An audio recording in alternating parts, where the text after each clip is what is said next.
No hei, tässä jäi miettimään, kuinka hienoa pastorin työssä on se, että voi olla ihmisten iloissa ja suruissa mukana.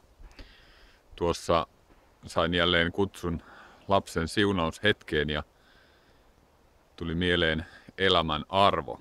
Miten sinä arvostat uutta elämää ja elämää yleensä, sinun Jumalan antamaa elämääsi.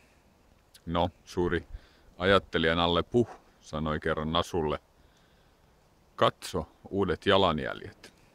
Tuohon Nasu vastasi, hienoa, nyt kahden joukkoon on liittynyt kolmas. Arvostatko elämää? Ei muuta kuin tsemppiä.